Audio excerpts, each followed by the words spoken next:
Dear students, रात वुचाव अस यथ मज कनेक्टिव टिश्यूज तमिक गोडनिक सब टाइप यथ वन कनेक्टिव टिश्यू प्रॉपर तो आज वो अमी कनेक्टिव टिश्यू दोम सब type that is skeletal connective tissue यह स्केलेटल कनेक्टिव टिश्यू करान इट फॉर्म्स आवर यानी एंडोस्केलेटन इन द वर्टेब्रेट्स तो बेशि करान फ्रेमवर्क सान बॉडी प्रोवाइड वो अमी टाइप्स आज connective tissue skeletal connective tissue ज टाइप्स यानी cartilage and bone right skeletal connective tissue यह dense tissue with mineralised matrix in bone गोडनिक अमुक टाइप कार्टिलेज कार्टिलेज सारे मज major type of cartilage present तथ वन हाई लाइन कार्टिलेज ये शक्ल मज हथ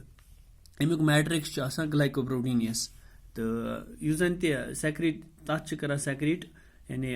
कॉन्ड्रोब्लास्ट्स ओवल शेप्ड सेल्स ये मज प्रेजेंट यह ग्लाइकोप्रोटीन बनियामुत कॉन्ड्रियोटिन सल्फेट शुगरुक अत मज कॉन्ड्रिन प्रोटीन तो यम सेल्स कॉन्ड्रोब्लास्ट्स यह सेल हथ ओवल शेप्ड सेल्स इथ मज प्रेजेंट इन द लैक्यूना तो एक्सटर्नली कवर्ड बाय पेरिकॉन्ड्रियम तो यह होल स्केल अगर वो शार्क शार्क तमिक होल स्केलेटन सोरी स्केलेटन बनियामुत कार्टिलेज कुई तो यह कार्टिलेज हां बे यूनिडायरेक्शनल ग्रोथ तो यह कार्टिलेज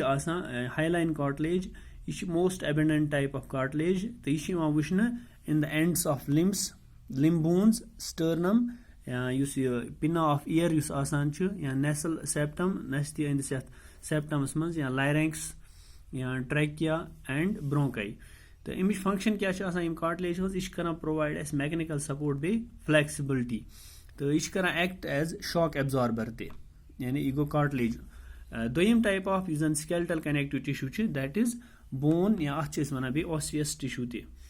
तो यह मैट्रिक्स ऑफ बोन यह बनियामुत दोनवाइन चीजन हूँ ऑर्गेनिक मैट्रिक तो इनऑर्गेनिक ऑर्गेनिक अत ओसिन प्रोटीन यह बनियामुत इनऑर्गेनिक मैटर सह कैल्शियम फॉस्फेट तो मिनरल्स कर अत प्रोवाइड यम बनावा हार्ड अड्ज तो यम लॉन्ग बोन्स तिमन मंज बाग मैरो कैविटी तो तथ मज फैटी टिश्यू तथ वन बोन मैरो अड्जन मज सह वस राइट तो यह बोन एक्सटर्नली अत कवरिंग तथ वन पेरिओस्टियम तो अत अड्जन हंस वॉल्स मज हैवर्शियन कैनाल्स तो यह मैट्रिक्स ऑफ बोन अरेंज्ड यम रिंगन मज वन हैवर्शियन कैनाल मज हथ तो अत अंदि मैट्रिक्स अरेंज कर इन हैवर्शियन लेमिला तो प्रत कह लैक्यूना अत मज इरेगुलर शेप्ड बोन सेल यमन लैक्यूनाइन मज तथ वन ऑस्टियोसाइट यह ऑस्टियोसाइट हथ यम जाय सेल बोन सेल अत मज प्रेजेंट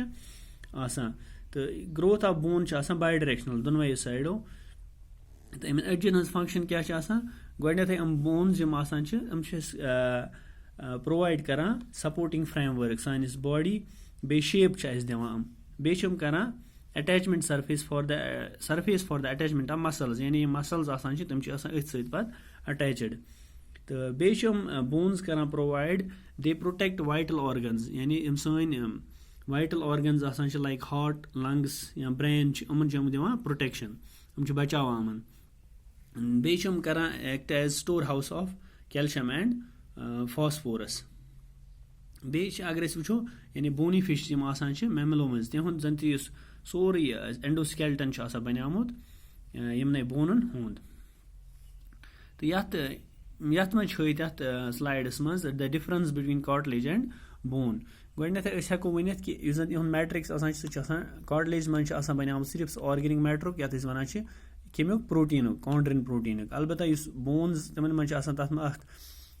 ओसिन प्रोटीन तो बे कैल्शियम फॉस्फेट यानी बनियामुत दोनवाइन ऑर्गेनिक मैटर तो इनऑर्गेनिक मैट्रिक ते यम कॉन्ड्रोब्लास्ट्स कार्टिलेज में cells present in groups of 2 or 4 यम bone cells osteocytes they are irregular cells यम लैक्यूनाई तिमन कैनालिक्यूला यथ मज कह यथ मज کینالٕز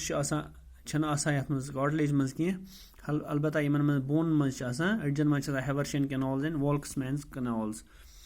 یِتھٕے پٲٹھۍ چھُ میٹرِکس آسان یہِ چھُ آسان رِنگن منٛز ایرینج کٔرِتھ